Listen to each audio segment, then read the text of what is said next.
नमस्कार। आज की क्लास में हम देखने वाले हैं उत्तर भारत का विशाल मैदान।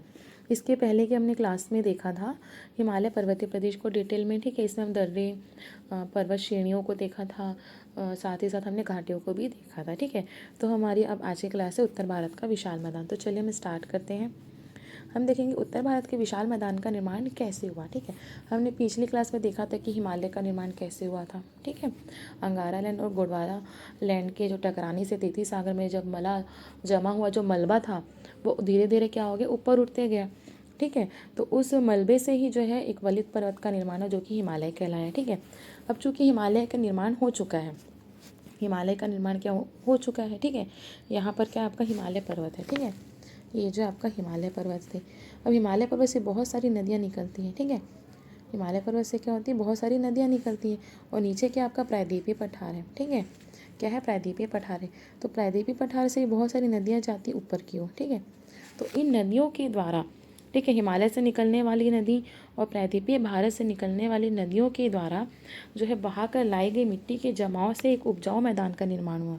कैसे मैदान का निर्माण हुआ, एक उपजाऊ मैदान का जो है निर्माण हुआ। ठीक है, इसी मैदान को क्या गया, उत्तर भारत का मैदान कहा गया।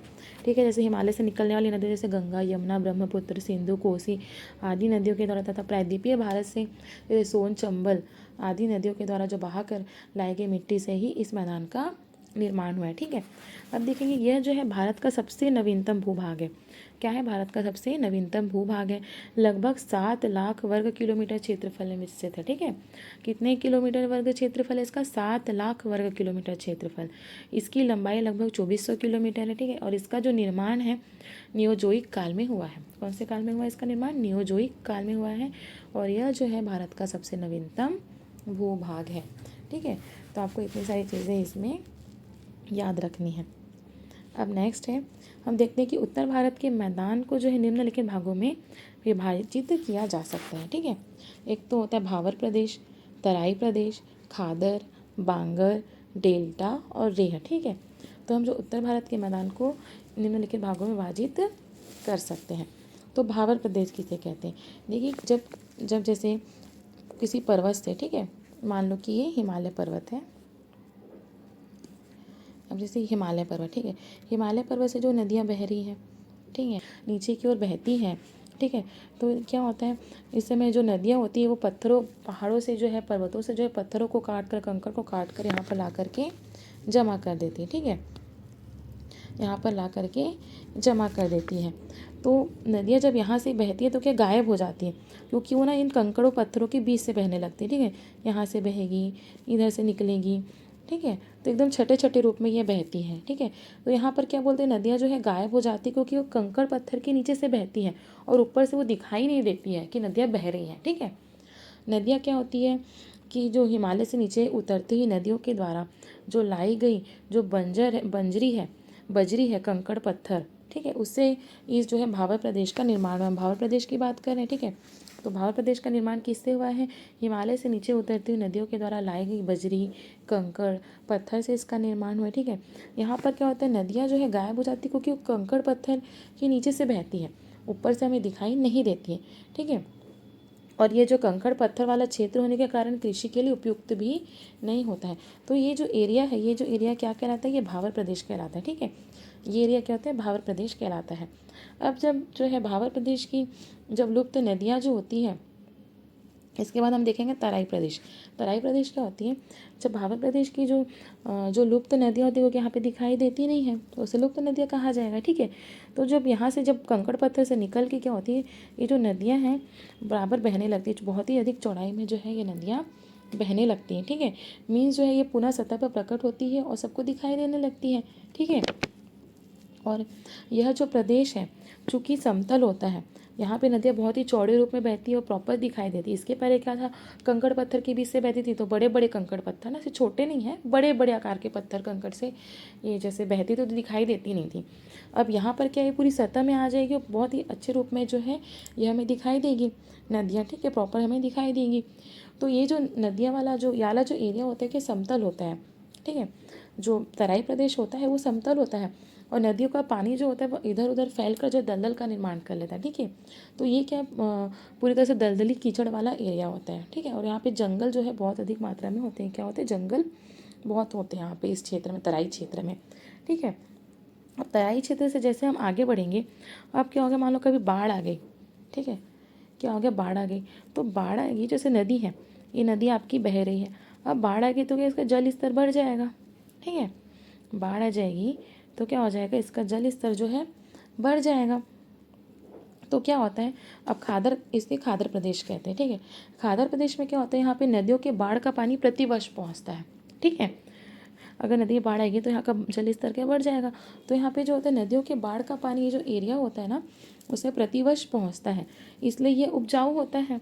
ठीक है, क्योंकि बाढ़ आती है तो क्या है, नदियाँ बहुत सारी जगह की जो मिट्टियाँ जो होती है उसको लेकर आती है, जो कि उपजाऊ होती है। इसलिए ये क्षेत्र जो होता है, खादर वाला जो क्षेत्र होता है, वो क्या होता है, बहुत अधिक उपजाऊ हो जाता है। ठीक है, ये जो मिट्टी होती है बहुत ही अच्छी होती है, उपजाऊ होती है। ठीक है, खेती करने के लिए भी बहुत ही अच्छी होती है। ठीक है, इसको ना, जो खादर होता है, इसे क्या होता है, खादर प्रदेश कहते हैं। जो खादर प्रदेश होता है, जो खादर होता है, उसे नवीन जलोढ़ भी कहते हैं। क्या कहते हैं उसे?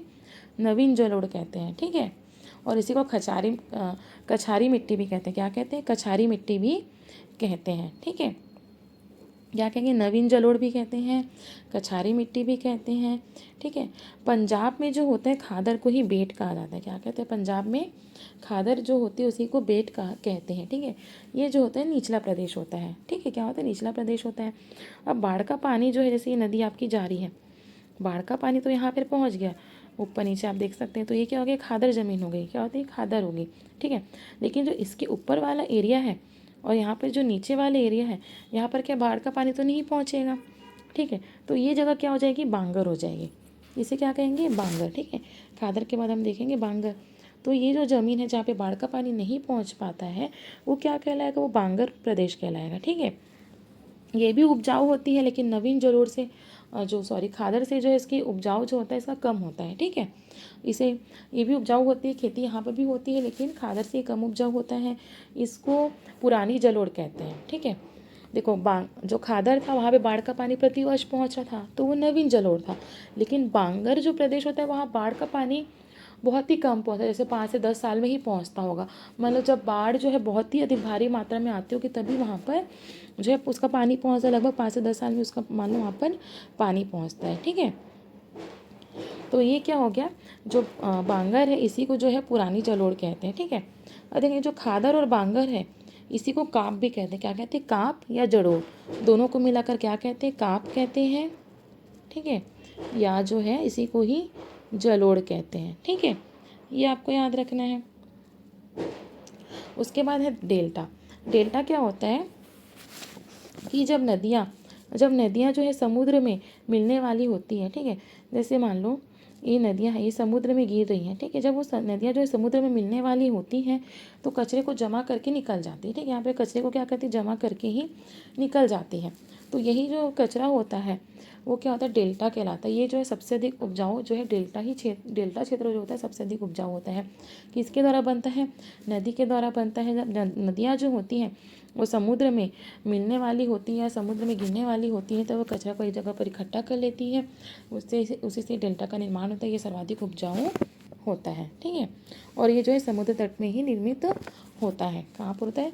समुद्र तट में ही निर्मित होता है। ठीक है, और ये जो अभी हमने पढ़ा, भावर प्रदेश, तराई प्रदेश, खादर, बांगर, डेल्टा, तो उसमें से सबसे नवीनतम भाग क्या होता है? डेल्टा ही होता है, क्योंकि नदियों के मुहाने पर बनता है, लास्ट में बनता है, तो सबसे नवीन भाग जो होता है डेल्टा ही होता है। ठीक है, अब हम देखेंगे रेह।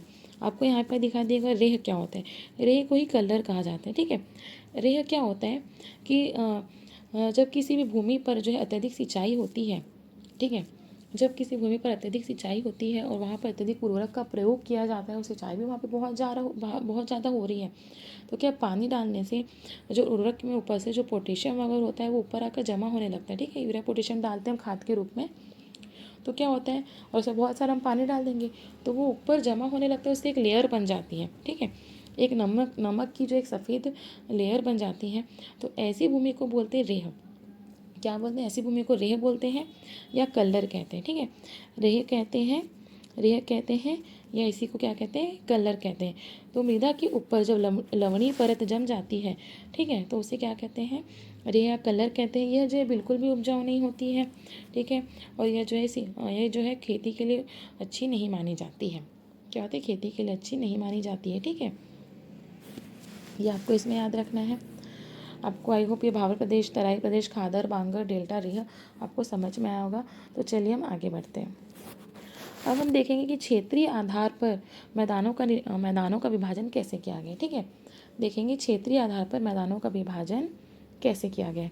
तो सबसे पहले जो है सिंध का मैदान है, ठीक है। क्या है, सबसे पहले क्षेत्रीय आधार पर आपको नाम याद रख लीजिए, सिंध का मैदान, पंजाब का मैदान, राजस्थान का मैदान, गंगा का मैदान और ब्रह्मपुत्र का मैदान, ठीक है। क्या हो जाएगा, सिंध का मैदान, ठीक है, सिंध का मैदान हो गया, आपका पंजाब का मैदान हो गया, राजस्थान का मैदान हो गया, ये गंगा का मैदान हो गया और ये ब्रह्मपुत्र का मैदान, ठीक है। क्या हो गया, ब्रह्मपुत्र का मैदान। हम सबसे पहले देखते हैं सिंध का मैदान। तो जो सिंध का जो मैदान है वो सिंधु घाटी क्षेत्र में स्थित है, ठीक है। सिंध का मैदान कहाँ पर है, यह मैदान जो है सिंधु घाटी क्षेत्र में है। बस आपको इतना याद रखना है, यह जो मैदान है सिंधु घाटी आपका क्षेत्र में आ जाएगा, सिंध का मैदान। क्योंकि जब सिंधु नदी जो है यहाँ से निकलती है, ठीक है, तो यहाँ पर क्या सिंधु घाटी जो क्षेत्र है वहाँ पर सिंध का मैदान है। उसके बाद हम नेक्स्ट देखेंगे पंजाब का मैदान। इसके पंजाब के मैदान को समझने से पहले पढ़ लेते हैं। यहाँ पे क्या बहुत ही दोआब क्षेत्र पड़ेगा। अब दोआब किसे कहते हैं, ठीक है। तो दोआब क्या होता है कि दो नदियों के बीच का मैदान दोआब कहलाता है। जैसे मान लो ये एक नदी है, उसके ऊपर एक नदी इसकी सहायक नदी है मान लो, तो इसके जो बीच का क्षेत्र है उसे ही क्या कहते हैं, दोआब कहते हैं। दोआब का दो मतलब दो हो गया और आप का मतलब नदी होता है, तो दो नदी के बीच का क्षेत्र ही दोआब कहलाता है, ठीक है। तो हम क्या देखने वाले हैं, पंजाब का मैदान। पंजाब का जो मैदान है इसका जो निर्माण है वो सिंधु नदी तंत्र के द्वारा निर्मित है, ठीक है। सिंधु नदी तंत्र के द्वारा निर्मित है पंजाब का मैदान। सिंधु नदी की सहायक नदियाँ हैं, सिंधु नदी की सहायक नदी कितनी, झेलम, चिनाव, सतलज, रावी, व्यास, ठीक है। कौन सी है इसकी सहायक नदी, झेलम, चिनाव, रावी, सतलज और व्यास जो है इसकी सहायक नदी है। अब देखते हैं सिंधु नदी तंत्र को हम पहले देख लेते हैं, ठीक है, शॉर्टकट में। बाद में तो हम नदी जब पढ़ेंगे तो उसको हम पूरा डिटेल में देखेंगे। तो आप देखेंगे तो सिंधु नदी है ऐसी बहती है, ठीक है। अब सिंधु नदी की जो सहायक नदी है वो है आपकी चिनाव नदी। कौन सी नदी है, चिनाव नदी। चिनाव की सहायक नदी है आपकी झेलम नदी। चिनाव की सहायक नदी कौन सी है, झेलम नदी, ठीक है। उसके बाद चिनाव की सहायक नदी है आपकी नीचे से कौन सी आती है, रावी नदी, ठीक है। रावी नदी जो है चिनाव की सहायक नदी। उसके बाद आती है आपकी सतलज नदी, ये भी जो है चिनाव की सहायक नदी। और सतलज नदी के ऊपर में आती है यहाँ पर रावी नदी, ठीक है। क्या आती है, रावी नदी, व्यास नदी सतलज की सहायक नदी, ठीक है। तो हम देखेंगे कि जो सिंधु नदी है, ठीक है, सिंधु नदी दोआब क्या होता है, दो नदियों के बीच का क्षेत्र। तो सिंधु नदी और झेलम नदी, सिंधु और झेलम के बीच का जो क्षेत्र कहलाता है सिंधु सागर का मैदान। क्या कहलाता है, सिंधु सागर का मैदान। ये जो एरिया है वो क्या कहलाएगा, सिंधु सागर का मैदान, ठीक है। उसके बाद देखेंगे झेलम नदी है और ये आपकी चिनाव नदी है, ठीक है। ऊपर की झेलम नदी है, चिनाव, तो झेलम और चिनाव के बीच में जाएगा चाझ दोआब, ठीक है। देखिए इसका नाम आपको याद करने की ज़रूरत नहीं। सबसे पहले आपको ऊपर के याद रखना सिंधु सागर मैदान जो कि सिंधु नदी और झेलम नदी के बीच है। अब झेलम और चिनाव के बीच से, तो चिनाव की शब्द च से स्टार्ट हो रहा है तो चा हो गया और झेलम का झ, तो चाझ दोआब, तो दोनों के बीच में क्या हो जाएगा, चाझ दोआब, ठीक है। वैसे ही चिनाव नदी और उसकी सहायक नदी क्या है, रावी नदी। तो चिनाव और रावी नदी के बीच में रचना दोआब, कौन सा दोआब है, रचना दोआब, ठीक है। तो रावी का हो गया र और चिनाव का हो गया च, तो क्या हो गया, रचना दोआब किसके बीच है, चिनाव नदी और रावी नदी के बीच में रचना दोआब, ठीक है। फिर उसके नीचे आएंगे तो आपको दिखा यहाँ पे है कौन सी नदी, व्यास नदी, ये है व्यास नदी और ऊपर में है आपकी ये रावी नदी। तो रावी और व्यास के बीच में है बारी दोआब, रावी और व्यास के बीच में है बारी दोआब, ठीक है। तो व्यास का आपका ब मान लीजिए बा और रावी नदी का रा, तो बारी दोआब, ठीक है। ब और र दोनों आ रहा है, ठीक है। व्यास का ब आ रहा है और रावी का र आ रहा है, तो बारी दोआब किसके बीच है? व्यास और रावी के बीच में बारी दोआब है। अब आप देखेंगे ये जो व्यास नदी है और जो सतलज नदी है, ठीक है, व्यास नदी और सतलज नदी के बीच वाला जो क्षेत्र है, यहाँ पर है विस्त दोआब। क्या है? विस्त दोआब।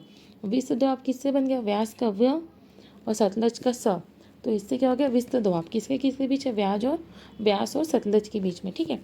तो अब ये जो मैदान को आप देखेंगे तो ये जो मैदान है मेनली जो है आपका जो पंजाब, ठीक है, पंजाब और हरियाणा के क्षेत्र में पड़ेगा, ठीक है, पंजाब और नीचे क्या? हरियाणा। तो आप देखेंगे ये जो एरिया है ये जो है पंजाब और हरियाणा के क्षेत्र पड़ेगा, इसलिए जो है इसे पंजाब का मैदान कहा जाता है। क्या नाम है इसका? पंजाब का मैदान। ये जो पूरा जो सिंधु नदी तंत्र से जो भी दोआब क्षेत्र पड़ा था उसका नाम क्या है? पंजाब का मैदान है। ये पंजाब और हरियाणा में है, आपको याद रखना, ठीक है। सिंधु नदी तंत्र के द्वारा निर्मित है ये आपको याद रखना है। अब नेक्स्ट है आपका राजस्थान का मैदान, ठीक है।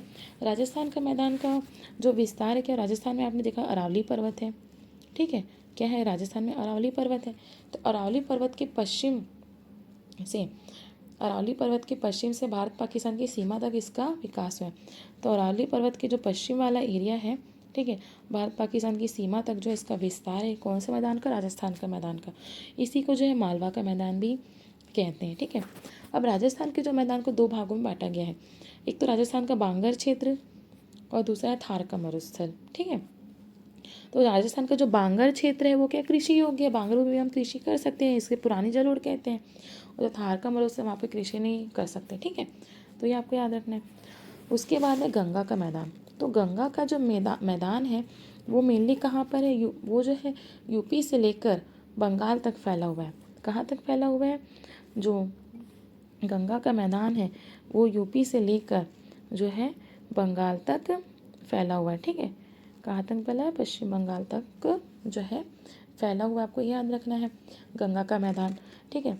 तो गंगा के मैदान को जो 3 भागों में बांटा गया है।